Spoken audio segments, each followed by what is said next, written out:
parler de compact. On va revenir sur les ensembles de R2, donc on va refaire un petit peu de topologie. Vous vous rappelez qu'on a des ensembles. Un ensemble, c'était d'ailleurs, je crois, la première question, le premier exercice en examen que je vous demande. Je vous donne un superbe ensemble. Je vous dis, est-il ouvert, est-il fermé, d'accord? Et vous me dites, oh, bah, y a des inégalités strictes, c'est ouvert. Il y a des inégalités larges, c'est fermé. Il y a des inégalités strictes et larges, c'est ni fermé ni ouvert. On est d'accord? La deuxième question que je vous demande, en général, c'est est-ce que c'est convexe? Okay, soit c'est inclus, soit c'est une forme particulière, un demi-plan, un plan, intersection de plans, etc. Donc dans ces cas-là, c'est convexe, on est d'accord? Soit ça ne l'est pas, et dans ces cas-là, vous me montrez, vous choisissez deux jolis points, et puis vous faites un joli segment, et vous prenez le milieu, et vous me dites, ah, bah, le point A et le point B appartiennent à l'ensemble, mais le milieu, lui, non, donc c'est non convexe. Okay, puis après vient la troisième fameuse question, est-ce qu'on est borné? D'accord? Est-ce qu'on est borné? Bah, pour être borné, il suffit d'être inclus dans un rectangle ou d'être inclus dans un joli rond, d'accord, dans une jolie boule. Et là, vous êtes borné. Et puis après, la dernière question, c'est est-ce que cet ensemble est compact? Un ensemble compact, c'est un ensemble qui est à la fois fermé et borné. D'accord? Par exemple, si je prends le disque, c'est-à-dire avec ce qu'il y a à l'intérieur, il faut que ce soit le disque plus le cercle, donc plus les bornes. D'accord? Dans ces cas-là, je suis bien compact, d'accord? Je suis un borné et je suis fermé. Donc, il faut vraiment garder en tête ce que c'est qu'un compact. C'est quoi un compact quand vous êtes en dimension une variable? Bah, c'est un intervalle fermé. On est d'accord? C'est un intervalle fermé. L'intervalle AB fermé. Ça, par exemple, c'est un compact. Et vous savez que quand vous êtes en dimension 1 et que vous êtes sur un compact, on l'a appris l'an passé, il se passe un truc formidable, c'est que vous avez obligatoirement un max et un min si jamais la fonction est continue. D'accord? Faisons un joli dessin pour s'en rendre compte, hein. Vous allez voir tout de suite. Et ça nous change un peu tout. Même ma fonction exponentielle qui est convexe, vous vous rappelez, regardez, elle est convexe, elle est comme ça. Ça, c'est ma fonction exponentielle. On est d'accord, elle n'a ni min ni max, on est OK? Mais parce que je l'étudie sur R2, et R2 est un ouvert qui n'est pas borné, d'accord? Bon. Mais par contre, c'est à partir du moment où je prends un intervalle A, B, et bien là, tout de suite, j'ai un maximum global et j'ai un minimum global. D'accord? Et pourtant, au point B et au point A, la tangente, elle n'est pas horizontale. La dérivée, elle ne s'annule pas. D'accord? Mais en tout cas, on a un truc très simple. Lorsqu'on a une fonction continue, bien entendu, il faut qu'elle soit continue, parce que si j'en prends une qui n'est pas continue, par exemple, qu'est-ce que je peux prendre comme fonction qui n'est pas continue? Je peux prendre ça. D'accord? Elle monte comme ça. Celle-ci, sur le compact AB, elle admet un minimum global, mais elle n'admet pas de maximum global. On est d'accord? Donc il faut que la fonction soit continue. Donc toute fonction continue, sur un compact, admet un min et un max global. Ça, c'est clair et net. D'accord? C'est obligatoire. Et vous pouvez même avoir un peu de tout. Vous pouvez avoir des min, des max, vous pouvez avoir de tout. Regardez, on en refait une. Je prends toujours mon superbe intervalle AB. Et puis, je vous dessine un truc. Hop. Là, qu'est-ce qu'on a? On a tout un tas de choses. On a ce point-là, c'est mon max global. On est d'accord? Ce point-là, c'est un min. Celui-là, c'est mon min global. Là, j'ai un max local, un min local. J'ai plein d'extrémums locaux par ici. Là, j'ai rien du tout, là. Et ceux-là, ils sont rien. On est OK? Par contre, si je transforme un petit peu mon truc, là, je vais en faire un comme ça, plutôt. Voilà. Hop. Maintenant, ici, il est là, mon maximum global. On est OK? Quoi qu'il en soit, quand une fonction est continue, j'ai un min et un max global. Au minimum. Je peux avoir des extrémos locaux, okay, des extrémas locaux, mais en tout cas, j'ai forcément un minimum et un maximum global. Et ce qui vient, et donc c'est pareil quand on est en dimension supérieure. D'accord? Et vous savez ce que c'est qu'un compact en dimension plus grande. C'est un borné, d'accord, convexe. Alors, on est ici, donc on va forcément partir d'une fonction qui est continue sur une partie compacte, c'est-à-dire qu'elle est fermée bornée. On est d'accord? Donc c'était mon petit intervalle là. de R2, elle admet donc un maximum et un minimum global. Donc en gros, hein, c'est-à-dire que pour n'importe quel point dans E, alors x ici, hein, E, si c'est R2, bah, x c'est un de coordonnées petit xy, hein, d'accord, c'est un point en 2D. Eh bien, je peux le minimiser et je peux le maximiser. Ok ? Pareil pour, prenez une surface et puis vous la mettez, je ne sais pas moi, dans un cylindre, n'importe quelle surface, vous aurez un min et un max global. C'est clair ça ? Et du coup, ça c'est important. Parce que déjà, dans le mot compact, il y a un mot qui ne nous plaît pas forcément, c'est le mot fermé. D'accord ? Et que nous, on sait que pour dériver, il faut être sur un ouvert. Alors du coup, quand vous avez une optimisation sous contrainte à faire et que vous êtes sur un compact, la première chose qu'il faut faire, c'est d'abord de l'étudier sur l'ouvert. D'accord ? On appelle ça l'intérieur de votre compact. Alors c'est quoi l'intérieur ? C'est le plus grand ouvert inclus dans votre espace. Par exemple, si j'ai ça, là, le plus grand ouvert inclus dedans, c'est la même chose, mais sans la frontière. D'accord ? Donc en gros, vous devez d'abord l'étudier sur l'intérieur, puis ensuite vous intéresser aussi à ce qu'il y a sur l'extérieur. OK ? Ça sera en 2 temps. Et puis après, comparer les valeurs, un peu comme on a fait là, regardez. Ici, là, je compare les valeurs. Je calcule le max, je calcule cette valeur, cette valeur, cette valeur, cette valeur, cette valeur, cette valeur, cette valeur. Quand je dis ça, c'est-à-dire les valeurs qui sont là. Hein. Et puis je regarde quelle est la plus grande. Et si jamais ici, cette valeur est plus grande que celle-là, mon max global, il est là. Il n'est pas là. Et puis si celle-ci, ce n'est pas la plus petite, ce n'est pas un minimum local. On est d'accord ? C'est rien du tout. Oui, il n'est pas local. Les extrémos locaux, un extrémum local doit forcément avoir une dérivée, d'accord, qui s'annule. Hein. Sinon, c'est qu'il est global en général. On est okay ? Bon, parce que les extrémas globaux sont locaux, mais pas l'inverse. Bon, ça porte à confusion. Et il n'est pas très beau. Ok. Alors, regardons de plus près ce que ça veut dire. Donc, nous, on va se positionner dans le cadre du problème P. Donc, on a une fonction qui est au minimum C1. On verra ensuite qu'on la considérera forcément C2, hein, si on veut étudier la nature des points. Rappelez-vous, je n'ai pas fini l'exemple. Je n'ai pas étudié la nature des points encore, parce que c'est des nouveaux théorèmes qu'on va voir. On va la considérer forcément continue sur un compact qui est inclus dans un ouvert. D'accord ? Et elle vérifie donc l'hypothèse du théorème 7. Et puis, si E est compact, on est sûr que les extrémos globaux existent. Ça, c'est ce que je vous ai dit. D'accord ? Si vous êtes sur un compact, forcément, vous avez le truc. Donc, la méthode, la voici. Premièrement, il faut justifier que E est un compact. Okay ? Ça, vous savez le faire maintenant. Démontrer que quelque chose est borné et fermé. C'est facile. En un coup d'œil, vous le voyez. Et si vous n'êtes pas en maths, vous n'avez même pas besoin de le montrer. Il suffit juste que vous vous en assuriez, okay, avant d'utiliser les théorèmes. La fonction f est continue, c'est-à-dire qu'elle est au minimum C0. Ça aussi, vous savez le faire maintenant. Je vous ai appris jusqu'à C infini. Hein. À partir du moment où elle est C2, elle est C0, elle est C1. Hein. D'accord ? Si elle est CR, elle est CR-1, CR-2 et ainsi de suite. Hein. Elle est tout ce que vous voulez. Alors ensuite, vous vous placez sur l'intérieur. En général, en maths, l'intérieur, on le note comme ça. L'intérieur d'un ensemble, on le note avec un petit zéro au-dessus. D'accord ? C'est ce qu'on appelle le plus grand ouvert inclus dans E. Et comme ça, on s'intéresse à un problème d'optimisation sur un ouvert, et puis ça, vous savez faire. On est d'accord ? Ou en tout cas, vous savez aller jusqu'au point critique, et puis après, on verra la nature demain. Okay ? Et ensuite, on n'oublie surtout pas de chercher les extrémas sur la frontière. D'accord ? Ce sont les variables qui sont liées par des contraintes en général. Okay ? En général, c'est ce qu'il y a sur la contrainte. Okay ? Par exemple, nous, ici, si j'étais comme ça, on est bien d'accord que... Ça, c'est un compact, ce que je viens d'écrire là. On est d'accord ?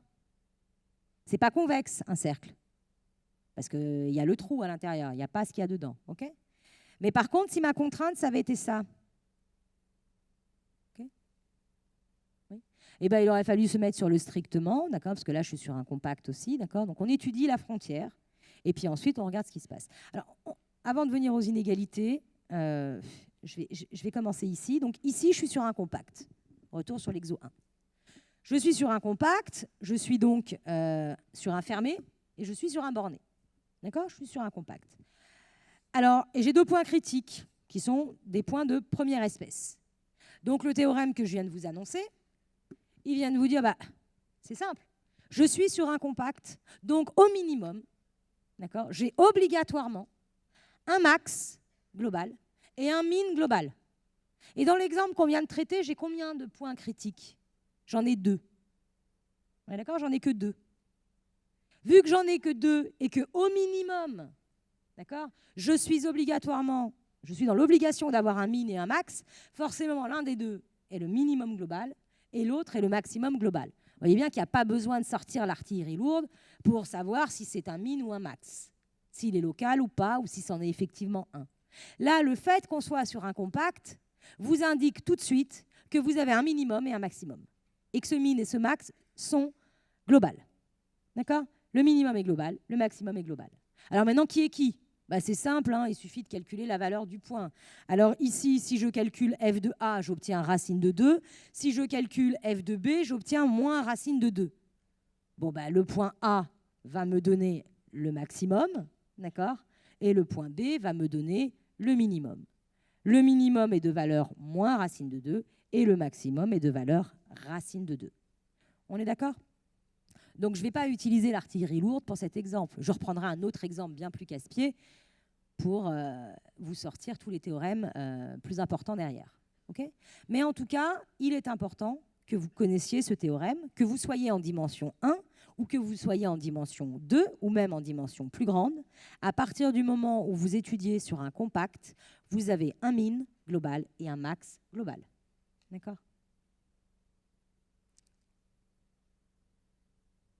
Alors voilà un petit exercice un petit peu plus compliqué. D'accord? On va avoir donc cette fois-ci, alors j'essaie de me mettre en même temps que vous, cette fois-ci on va avoir f de xy qui va être égal à xy et on va avoir comme contrainte x2 plus y2 moins 2 inférieur ou égal à 0. Okay? Là vous êtes inférieur ou égal à 0. Bon. On est clairement sur un compact, on est d'accord? On est bien fermé, oui. Inégalité large. On est inclus dans la boule de centre 0, 0 et de rayon racine de 2. Donc, c'est même exactement la boule de centre 0, 0 et de rayon racine de 2. Donc, on est clairement dans un compact. Donc, si on est dans un compact, il existe forcément un min et un max. Et je vous ai dit qu'il faut dissocier les deux. Il faut étudier sur la frontière, c'est-à-dire x2 plus y2 moins 2 égale à 0, donc sur le cercle, okay, et regardez ensuite sur l'intérieur de ce compact. L'intérieur ici, c'est x2 plus y2 moins 2 strictement négatif. On est d'accord? Là, je suis sur un ouvert. Oui, je suis sur un ouvert borné, mais en tout cas, je suis sur un ouvert. Je suis sur l'intérieur de E. C'est ce qu'il y a écrit là. On est sur l'intérieur de E. Alors, quand on se met sur l'intérieur de E, bah, il faut faire une étude. D'accord? Je vais regarder une étude, et puis, alors déjà, on n'a pas de point critique, hein, on l'avait déjà vu, ça. Okay. Et ensuite, on va calculer, est-ce qu'on a des points critiques? Bon, bah alors, pour calculer des points critiques, qu'est-ce qu'on fait sur l'intérieur de E? Bah, le point critique qu'il y a à l'intérieur de E, d'accord, c'est le point 0, 0, en fait. C'est lui qui est à l'intérieur de E. Hein. Il est là. Vous vous rappelez ce fameux point de seconde espèce que je vous ai dit? Il était là. C'est le point 0, 0.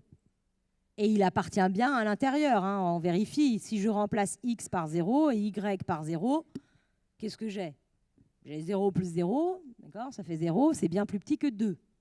Ce point-là appartient bien à l'intérieur de E.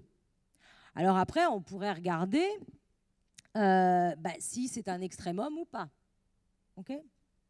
Donc pour ça, qu'est-ce qu'on fait? On calcule RT moins S carré. Okay. Donc vous dérivez une fois, deux fois, on calcule les dérivées secondes, d'accord, de G, et on se rend compte que on a 0, 1 et moins 1. Bon, donc du coup, vous avez ça. Et quand on a RT moins S carré 0 qui est égal à moins 1, on en conclut qu'on n'est ni localement convexe, ni localement concave, Et vous savez que quand on n'est ni localement convexe ni localement concave, qu'est-ce qu'on est? On est un point sel, d'accord, ou un point colle. De toute façon, ce qu'il faut que vous reteniez, c'est que ce que vous allez voir, c'est que souvent, d'accord, quand vous êtes sur un compact, la solution, elle est sur la frontière. D'accord? Le max est sur la frontière. Vous allez le voir sur l'exemple d'économie, vous avez la contrainte budgétaire.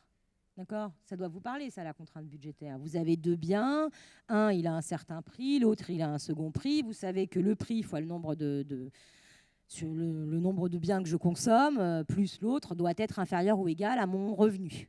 Okay? Puis après, on vous dit, oui, on va faire l'hypothèse de satiété. En fait, l'hypothèse de satiété, ça veut juste dire quoi? Ça veut dire que vous vous placez sur la frontière. On est d'accord?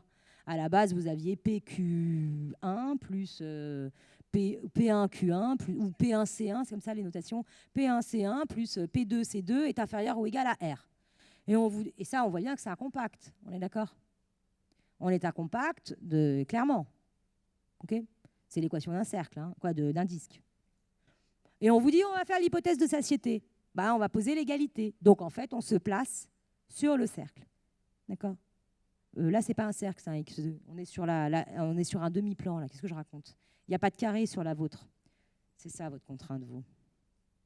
Votre contrainte, dites-moi si c'est bien ça, c'est P1C1 plus P2C2 est inférieur ou égal à R. OK. Et ce qui varie, c'est C1 et C2. Hein. C'est ça l'équivalent de X et Y. Okay, donc, c'est une droite. Ça, c'est clairement explicite. On est d'accord qu'on pourrait le résoudre en 2 secondes 30. Au lieu de passer en dimension 2, on réduit en dimension 1 et puis c'est fini. D'accord? Mais il y en a certains enseignants qui vous demandent quand même d'utiliser le Lagrangien, même avec la contrainte linéaire. Et je crois qu'il y a certains groupes qui l'ont fait déjà l'année dernière. Bon, ça ne sert à rien, on est d'accord? Mais c'est un peu utiliser un rouleau compresseur pour écraser une fourmi, quoi. Hein, d'accord? Là, on vous dit, bon, on va faire l'hypothèse de satiété. L'hypothèse de satiété, c'est quoi? On va poser l'égalité. Hop, ça y est, c'est égal. On est sur l'extérieur. On n'a pas fait l'étude sur l'intérieur parce que la solution, elle n'est jamais à l'intérieur. Elle est toujours à l'extérieur. D'accord? C'est un peu ça le principe. OK? Mais on le verra, cet exemple. Alors là, voilà notre fameux système. On va le résoudre. Alors, on va tracer le Lagrangien. Alors, je vais le faire. Parce que je vous ai dit qu'ici, j'avais fait le calcul, mais bon, est-ce que vous voulez que je le fasse ou est-ce que je peux le faire à la main? Est-ce que je peux vous juste le montrer ou je dois le refaire? Vous vous rappelez le Lagrangien, ce que c'est? C'est ça, le Lagrangien. Le Lagrangien, c'est f de xy moins lambda, la contrainte. OK? Quand vous avez une contrainte, même si la contrainte, c'est inférieur ou égal à 0, d'accord? Si j'avais eu inférieur ou égal à 3, sachez que vous passez le 3 de l'autre côté, puis ça fait moins 5. On est d'accord? Quand vous avez une contrainte, quoi que vous ayez, hein, imaginez que je vous demande ça. f de x, y, c'est égal à exponentielle de 6x2 moins 4y plus 2, sous la contrainte que g de x, y est égal à 7 et que g de x, y, je vous dis que c'est ln de x plus y plus 1. Okay? Comment j'écris mon Lagrangien? Mon Lagrangien, il faut que, au lieu d'écrire ça, il ne faut pas écrire ça, il faut écrire moins 7 égale à 0. On est d'accord? Puis même si j'avais mis ça, alors attendez, je vais vous le faire carrément dans le sens le plus général, hein. Même si je vous avais mis une inégalité, comme ça, vous devez la transformer comme ça. Okay? C'est ça qui vous intéresse. Et c'est ce truc-là. En gros, comme vous êtes toujours saturé, je vous ai dit que ça se passe toujours à la frontière, on est d'accord? En gros, ce sera à l'égalité, on est OK?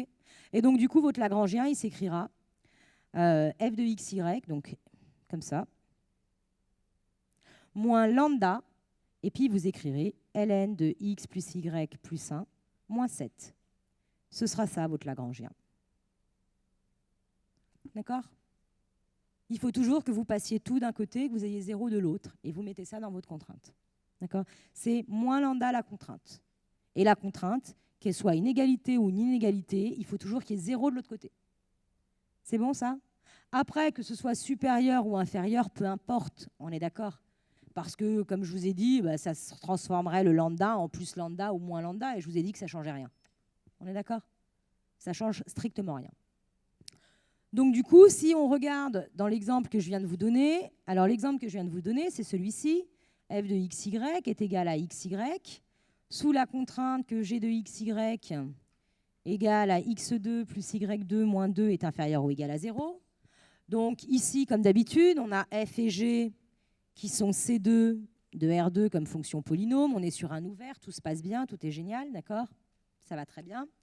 Ensuite, votre ensemble E, c'est quoi? C'est l'ensemble des points x, y dans R2, tel que x2 plus y2 moins 2 est négatif. Ça, c'est la boule fermée de centre 0, 0 et de rayon racine de 2. Donc clairement, vous êtes sur un compact. On est d'accord? On est sur un compact, donc on sait que de toute façon, on aura un min et un max. On se le garde en tête.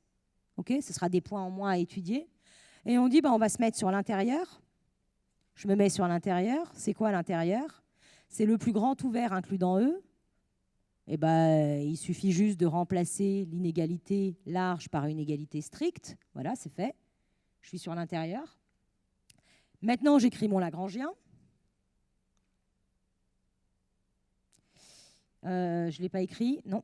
Alors, c'est xy moins lambda x2 plus y2 moins 2. Il est là, mon Lagrangien. OK? Qu'est-ce qu'on fait du Lagrangien? On dérive. On dérive par rapport à x, on dérive par rapport à y, et on dérive par rapport à lambda. Dérivons par rapport à x. On a y moins 2x lambda. Là, c'est ma dérivée par rapport à x. Dérivons par rapport à y, ça fait x moins 2y lambda. D'accord? Là, j'ai dérivé par rapport à y. Je dérive par rapport à lambda. Je réobtiens ma contrainte. On est d'accord? Si vous résolvez cette chose-là, ça vous donne y est égal à 2x lambda. Okay. Vous remplacez y dans l'équation du dessous, donc ça fait moins 2 fois cette chose-là, donc ça fait moins 4x lambda carré égale à 0.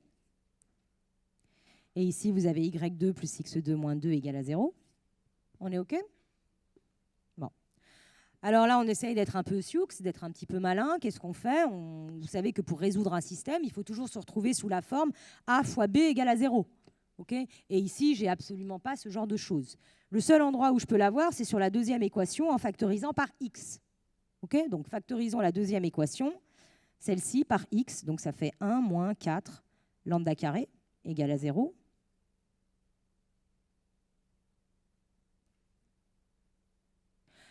Donc maintenant, j'ai deux solutions. Soit x est égal à 0 sur la deuxième ligne, on est d'accord ici, là. Soit x est égal à 0, soit lambda carré est égal à 1 quart. C'est-à-dire lambda est égal à 1 demi ou moins 1 demi. Oui, ça, c'est toutes les solutions que j'ai. Donc je vais faire 3 systèmes. Hein. Je le mets là. J'écris que ma deuxième ligne, soit x égale à 0, soit lambda est égal à 1 demi, ou alors lambda est égal à moins 1 demi. Alors je remplace un petit peu tout ce que j'ai. Dans la première équation ici, si je remplace x par 0, j'obtiens y est égal à 0. Voilà, la voilà. OK.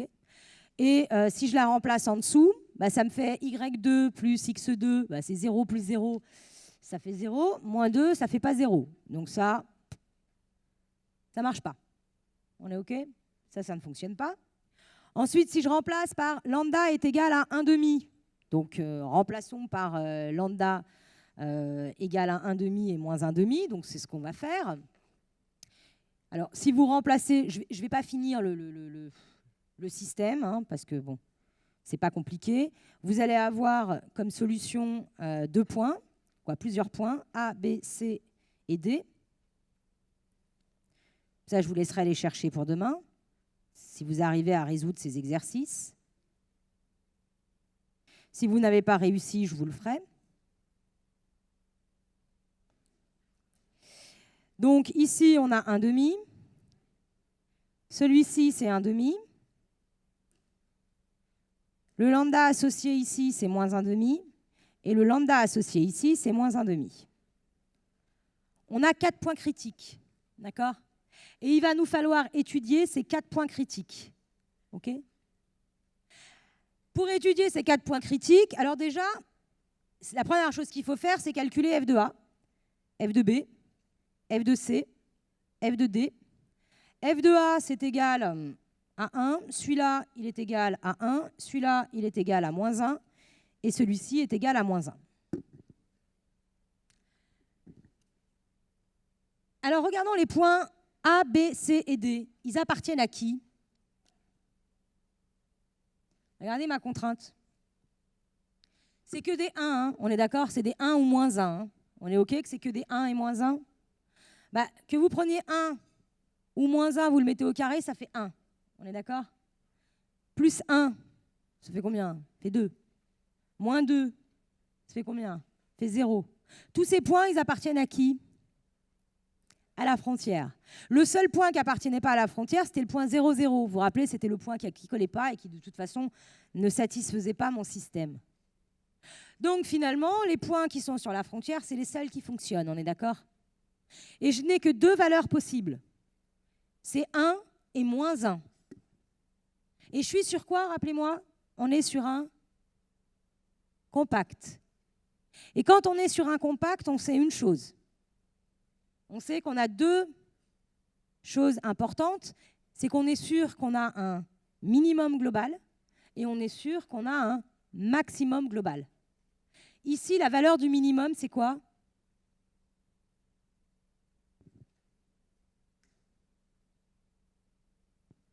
C'est moins 1. Qui donne moins 1? Bah, le point C et le point D. On est OK? C'est le point C et D. Alors vous allez me dire, mais madame, il n'est pas unique. Bah si, le minimum, il est unique, il vaut moins 1. Il est atteint en plusieurs points, par plusieurs points, mais il est unique. D'accord? Le minimum, c'est moins 1. Et le maximum, c'est 1. Il est atteint en 2 points. Donc nous avons le point A et B qui donnent un maximum global et le point C et D qui donne un minimum global. Donc là encore, dans cet exemple, on n'a pas besoin d'utiliser l'artillerie lourde. Je vous la réserve pour demain. Donc déjà, bonjour. Alors hier, on avait fait un rappel un petit peu de tout ce que vous aviez vu en L1, d'accord? Donc ce que c'était qu'un convexe, l'optimisation, etc. Et je vous avais introduit également donc le Lagrangien, d'accord? Donc on était parti d'un problème classique, hein. Donc on est parti de là, on a un certain problème qui est d'optimiser f sous une certaine contrainte, c'est-à-dire une certaine fonction g de x, y égale à 0 ou inférieur ou égal à 0, faites comme vous le voulez, d'accord? Et on avait vu donc, premièrement, si jamais l'ensemble E qui était considéré donc, comme x, y, donc dans l'ouvert, et cet ouvert est bien entendu inclus dans l'ensemble de définition de f et g. Est-ce que j'ai votre attention? On s'assied rapidement, s'il vous plaît. Le cours, il commence à 30, il est déjà 33. Et du coup, on n'aura pas le temps de finir le programme et ce serait dommage pour vous. D'accord? Donc, je vous rappelle que j'ai décidé de ne pas évaluer ce module. D'accord? C'est un choix, de ne pas vous mettre de notes. Pour la simple et bonne raison que j'imagine que vous êtes suffisamment grand et mature pour comprendre que si vous ne suivez pas ce module et que vous n'y avez rien compris, vous allez avoir des soucis en économie. D'accord? Le Lagrangien, vous allez l'utiliser dans beaucoup de modules et que si vous ne le connaissez pas, ça va être compliqué pour vous. Donc ce sera suffisamment pénalisant, donc je n'avais pas besoin de vous évaluer pour ce module. Okay? Donc ce n'est pas parce que je ne vous évalue pas, que je ne vous mets pas de notes, qu'il ne faut pas être sérieux et écouter le module. D'accord? Et surtout, c'est que ce module vous servira également dans les années suivantes. Et donc, vous serez sûrement dans l'obligation de revoir ce cours ou au moins les supports. Donc, ce serait bien que vous ayez au moins compris un minimum. D'accord? Alors, donc, je vous disais, hier, on avait regardé un problème d'optimisation, c'est-à-dire d'optimiser une certaine fonction f sous une certaine contrainte. Okay, donc, optimiser une fonction f, une fonction de 2 variables. Donc sur un ensemble U qui sera un ouvert, cet ouvert, et donc sur cet ouvert sont à la fois définies la fonction f et la fonction g, qui seront deux fonctions C2 sur cet ouvert U. D'accord ? On définit l'ensemble E, d'accord, qui vérifie notre contrainte. Donc c'était celui-ci. Alors je vais prendre la chose comme ça. Alors on avait deux solutions. Soit E était incompact, soit E n'était pas incompact. D'accord ? Donc si E était incompact, donc si jamais E est incompact, c'est-à-dire un fermé borné, dans ces cas-là, on étudiait le problème sur la frontière de E, d'accord ? Et on avait aussi l'intérieur de E. L'intérieur de E qui est le plus grand ouvert inclus dans E. D'accord ? Donc, quand on regarde ce qui se passe sur l'intérieur de E, on cherche les points critiques, etc. D'accord ? On fait comme d'habitude. On cherche les points critiques de seconde espèce. En général, il n'y en a pas. On regarde les points critiques de première espèce, c'est-à-dire qu'on résout le Lagrangien. D'accord ? Donc, je vous rappelle, les points critiques de seconde espèce, on vérifie ce système-là. On s'assure qu'il n'y a pas de solution, d'accord ? Et si jamais il y a une solution, dans ces cas-là, ce seront des points auxquels il faudra faire attention. Okay ? Pour l'instant, ce n'est pas au programme. Normalement, vous n'en rencontrerez pas. Et ensuite, on regarde les points critiques de première espèce. Et pour cela, on définit le Lagrangien, qui est une fonction de 3 variables. Alors, je vais la définir comme ça. Lambda x, y, d'accord, qui associe cette fonction L. Lambda x, y, qui était la fonction que vous cherchez à optimiser, moins lambda, la contrainte. Et c'est pour ça que la contrainte, il fallait l'écrire impérativement inférieure ou égale à 0. D'accord ? Donc, du coup, pour calculer les points de première espèce, les points critiques de première espèce, il fallait résoudre le système suivant, calculer la dérivée de L par rapport à lambda, calculer la dérivée de L, donc du Lagrangien, par rapport à x, et calculer la dérivée par rapport à y. Et poser ces fonctions-là. Alors, à un moment, j'écris lambda, xy, xy, lambda, c'est pareil, hein, on est d'accord ? Peu importe l'ordre, xy, lambda, xy, lambda, et on pose l'égalité à 0. Et c'est en résolvant ce système qu'on trouve les points critiques. Soit les points critiques appartiennent à la frontière, d'accord ? Ce qui est là. Soit les points critiques appartiennent à la frontière, soit ils appartiennent à l'intérieur de x. Alors, si on est sur un compact, on sait que, premier théorème extrêmement important, qu'on aura obligatoirement, d'accord, si la fonction est continue, ce qui est le cas, hein, sinon on ne pourrait pas calculer, et la dérivée également, donc la fonction est C1, on aura forcément donc un maximum global et un minimum global. D'accord ? Lorsque vous calculerez vos points critiques, ici, vous vérifierez plusieurs choses. Est-ce qu'ils appartiennent à la frontière ou est-ce qu'ils appartiennent à l'intérieur ? D'accord ? Quoi qu'il en soit, vous savez qu'il y aura un maximum et un minimum global, atteint probablement en plusieurs points. Hein. Ils ne sont pas forcément uniques, ils ne sont pas atteints en des points uniques. Mais le maximum est unique et le minimum est unique.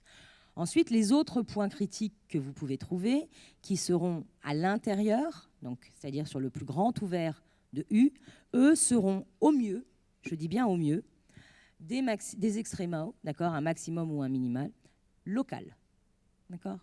On n'aura pas de maximum ou de minimum globaux à l'intérieur. Ce sera forcément à la frontière. D'accord ? Donc ça, c'est ce que je vous ai mis ici. Si dans un problème d'optimisation sur un compact, il y a d'autres points candidats, c'est-à-dire des points critiques, dans ces cas-là, ces points seront au mieux des extrémaux locaux. On est d'accord ? Donc ça, c'est ce qu'on avait regardé hier dans l'exemple. On avait trouvé 4 points. On avait remarqué que de toute façon, ces 4 points appartenaient à la frontière. D'accord ? Ils étaient bien sur le cercle. On avait calculé leurs valeurs. On avait 1 et moins 1. On sait qu'on est sur un compact, donc on avait obligatoirement un minimum et un maximum global. D'accord ?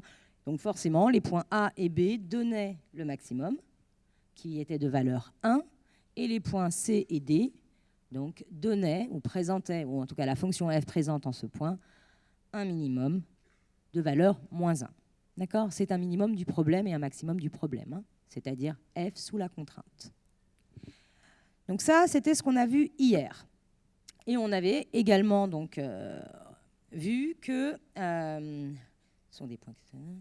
Alors, si jamais vous avez un point critique de première espèce, d'accord, pour le Lagrangien, ce qui est le cas en général, hein, dans ces cas-là, je vous l'ai mis ici, donc si on est dans ce cas-là, donc là c'est un point critique du Lagrangien, donc vous savez que c'est également un point critique du problème d'optimisation que vous cherchez, ça je vous l'avais dit hier.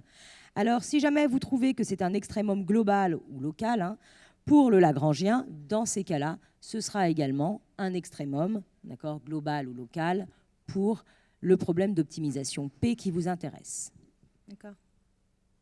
Et donc, ils seront de même nature. Donc, il y a un one-to-one qui se fait. Alors, donc ça, je vous répète juste rapidement. Maintenant, que se passe-t-il? Comment est-ce qu'on fait, d'accord, pour traiter les autres points? D'accord. Si je ne suis pas sur un compact, j'ai des points candidats, ce qui va arriver forcément. J'ai des points candidats, on n'est pas sur un compact, donc ce n'est pas forcément un maximum ou un minimum global. Donc, qu'est-ce que j'en fais?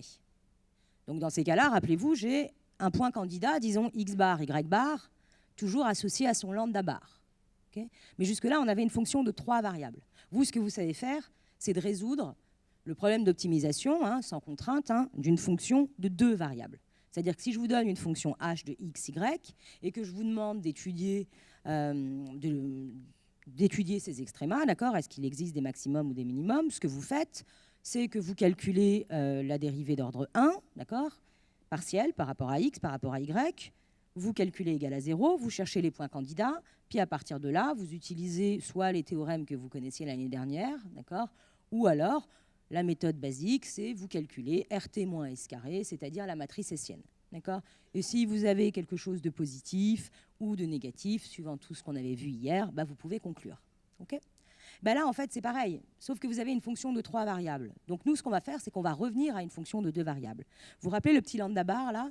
Donc moi, j'ai une fonction qui est normalement lambda x, y, d'accord? Ces 3 points-là, c'est une fonction L. Okay, c'est une fonction de 3 variables. Donc maintenant, bah moi, je vais regarder, au lieu de faire ce qu'on a fait ici, là, je vais fixer lambda bar. D'accord, on va fixer lambda bar.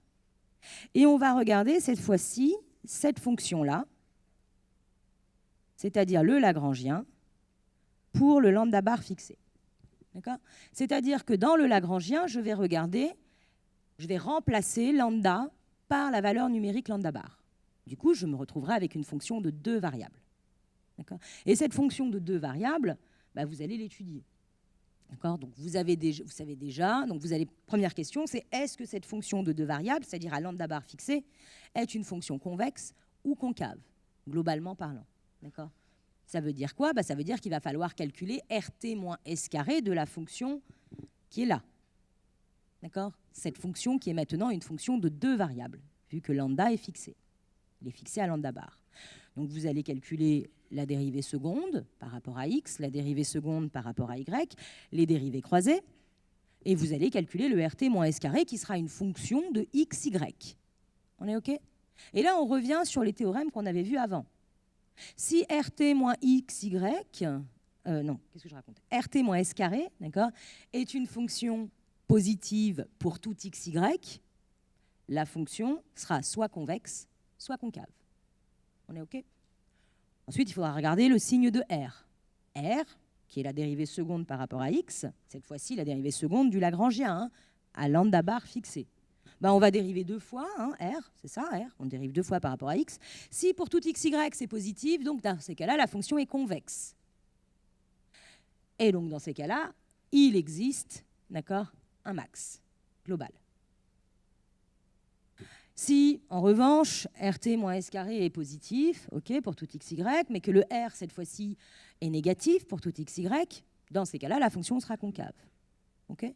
Et si jamais elle change de signe, ce qui sera en général le cas, d'accord, elle est ni convexe ni concave, dans ces cas-là, il faudra faire une étude locale. Donc pour faire une étude locale, rappelez-vous, on calculera donc toujours le RT moins S carré. Alors, c'est quoi RT moins S carré, hein? C'est la dérivée de L par rapport à X, appliquée en XY lambda bar, donc c'est la dérivée seconde. La même chose en Y,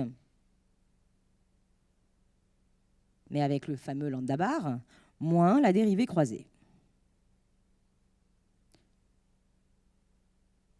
Donc ça, c'est bien une fonction de S. On est d'accord? Donc c'est ça qu'il va falloir calculer. Donc localement, qu'est-ce qu'on fait à la fin? Si cette quantité n'est pas toujours positive, et donc R est soit positif, soit négatif, donc cette fonction n'est ni convexe ni concave globalement, on fait une étude locale, c'est-à-dire que cette fois-ci, on calcule cette quantité-là, c'est-à-dire qu'on remplace X et Y par les valeurs du point candidat. D'accord? Et là, du coup, on aura une valeur numérique.